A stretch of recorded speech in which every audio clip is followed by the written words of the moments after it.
How do you lose weight to improve your cycling performance? As always, today we're going to be tackling this question by taking a look at the science. I'll be discussing manipulating carbs, fat, and protein to lose weight. Specifically, will cutting carbs from your diet help with weight loss or not? At the end of the video, I'll give you an example of an optimal day of eating to facilitate weight loss and optimal performance on the bike.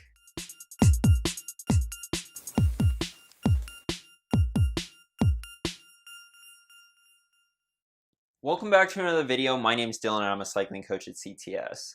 I've done a video on weight loss before, but it's such an important topic for cyclists that it really deserves a refresher. For the majority of riders, losing weight can be one of the most effective ways to improve your cycling performance, especially when climbing.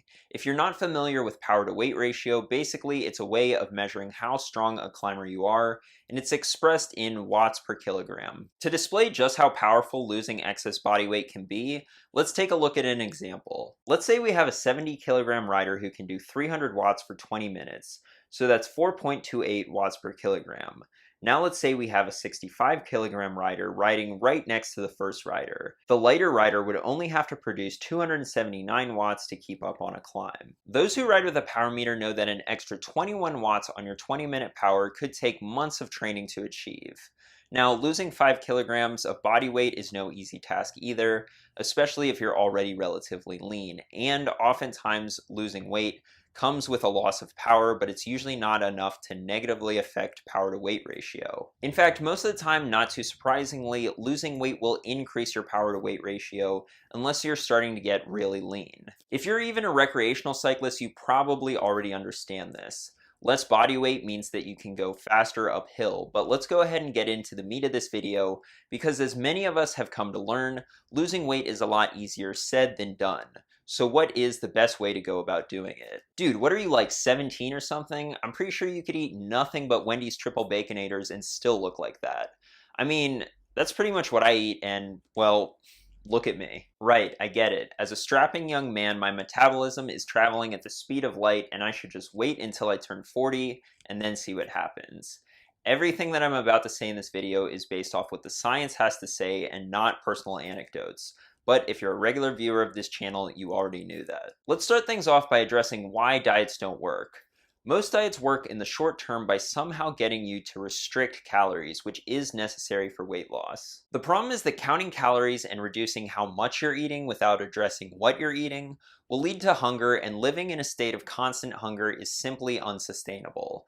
A select few will be able to lose weight this way, but they're the outliers and they have to constantly monitor portion size. And this is why the vast majority of people who go on diets fail and regain the weight back. Hunger is something that we need to overcome if we want to lose weight, but how exactly do we go about doing that? Some have suggested that manipulating macronutrient ratios by following a high-fat, low-carb diet or a high-carb, low-fat diet or any combination in between is the solution.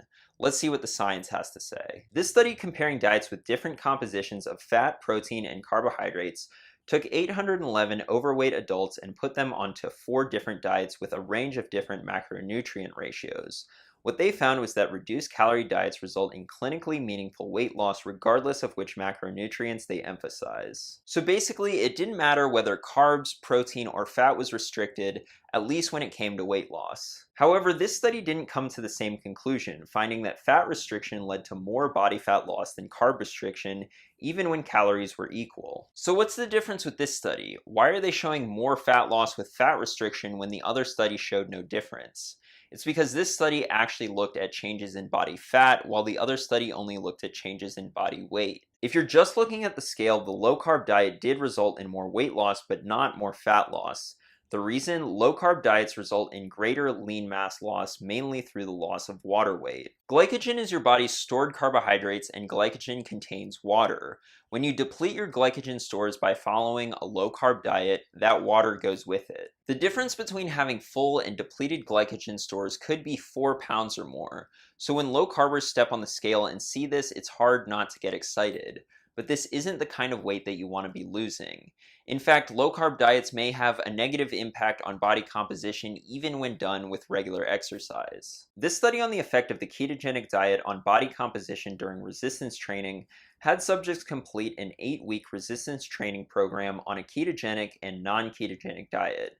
Not surprisingly, the non-keto group gained almost a kilo of muscle, but the ketogenic group actually lost a small amount of muscle mass, and they concluded that the ketogenic diet might not be useful to increase muscle mass. This is somewhat ironic considering that the ketogenic and other low-carb diets are pretty popular right now amongst bodybuilders and gym rats. So I don't know if you guys knew this, but Hypergain Beast Mode Mass Gainer Raw Edition in the cupcake flavor has 0 grams of carbohydrates, so you don't have to worry about getting knocked out of ketosis when making those gains. Alright, but at the end of the day, gravity doesn't care whether you're lighter because you have less fat or less water. So in that sense, low carb still wins, right?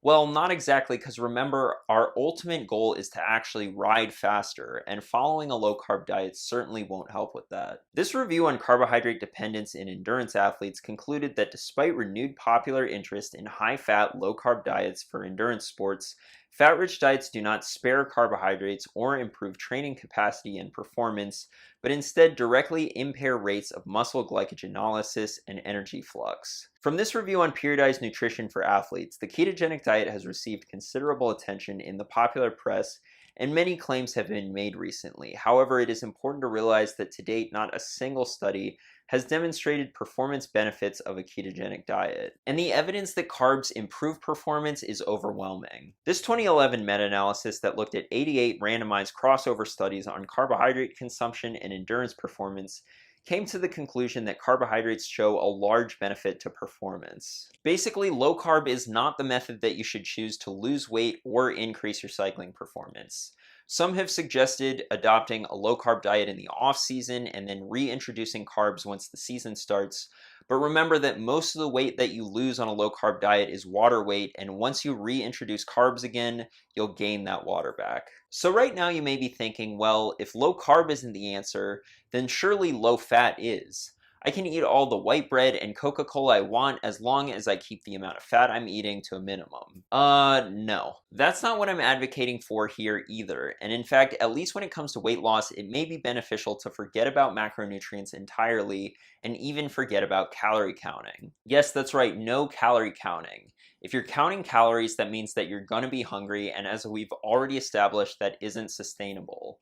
Instead, focus on what you're eating, and in particular, make sure that it's low in calorie density, meaning that for a given weight of food, it has relatively few calories. A study on energy density of foods' effects on energy intake took 18 subjects and provided them with meals for 2 days during 3 separate testing sessions.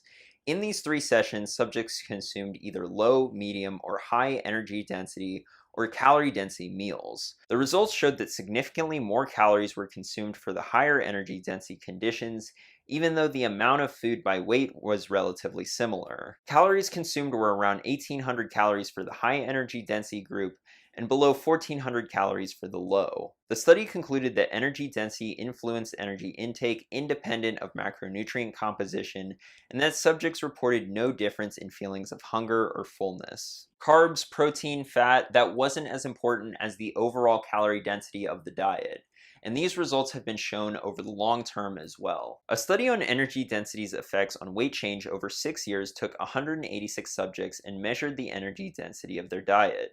6 years later, they found that energy density of the diet did not change for the individuals, and that a higher energy density was associated with weight gain and a higher BMI. The study concluded that low energy density diets moderate weight gain, and that a lower energy density can be achieved by consuming more fruits and vegetables. This review on dietary energy density and body weight, looking at many studies, confirmed this, concluding that their findings highlight the growing body of scientific evidence suggesting a relationship between energy density and body weight, and that consuming diets low in energy density may be an effective strategy for managing body weight. So this whole low calorie density thing sounds pretty good in theory, but what does it actually look like? What will you actually be eating? As we can see from this calorie density chart, foods with the lowest calorie density are vegetables, averaging just 0.3 calories per gram, and then fruits averaging just 0.7 calories per gram. These are the foods that should take up the bulk of your diet, unprocessed in their whole form. That unprocessed bit is critically important. As you can see, for example, there's a huge jump in calorie density when going from unprocessed carbs to processed carbs, and unprocessed plant-based protein sources like beans, chickpeas, and lentils are generally lower in calorie density than more traditional animal-based sources. In fact, the more you center your diet around whole plant foods, generally the lower it is in calorie density and the easier it becomes to lose weight without restricting food. In this study on a whole food plant-based diet for the treatment of obesity, heart disease, and diabetes, they took obese and overweight subjects and put them on a whole food plant-based diet. They concluded that to the best of our knowledge, this research has achieved greater weight loss at 6 and 12 months than any other trial that does not limit energy intake or mandate regular exercise, and these results have been confirmed in the literature. This is the reason why those following fully plant-based diets on average have the lowest BMI, even over vegetarians and pescatarians. This does not mean that a plant-based diet is the cure-all. A vegan could eat nothing but french fries and Oreos and be way worse off than somebody who eats a lot of plants but also has some meat in their diet. What we can learn from these studies is that the more whole plant foods we eat, especially fruits and vegetables, and the fewer processed foods we eat, the easier it is to lose weight. Let me take you into a day of eating for me so I can show you what this looks like. For breakfast, I usually have 2 bowls of oatmeal with a scoop of peanut butter or other nut butter, strawberries, blueberries, blackberries, and a banana. Notice how I didn't put amounts in here. That's because generally I don't measure. I eat enough to be satisfied, and a proper diet allows you to do that without gaining weight. For high intensity or long ride days, I'll make sure that I'm well fed with carbohydrates by either adding more oatmeal or an extra banana or 2 in the morning. Lunch may be beans and rice cooked with a ton of vegetables like broccoli, carrots, tomatoes, corn, spinach, kale, etc. And again, the portion size is just enough to leave you satisfied. Depending on my ride schedule, I'll snack on fruit throughout the day. And then for dinner, I may have black bean burgers with quinoa, potatoes, and a big salad of lettuce, onions, tomatoes, peppers, avocado, etc. Ugh. Dude, your diet looks like something that a barefoot drum circle guy with an ironic mustache and a man bun would eat. When you look at your meal, make sure that vegetables are taking up the majority of your plate.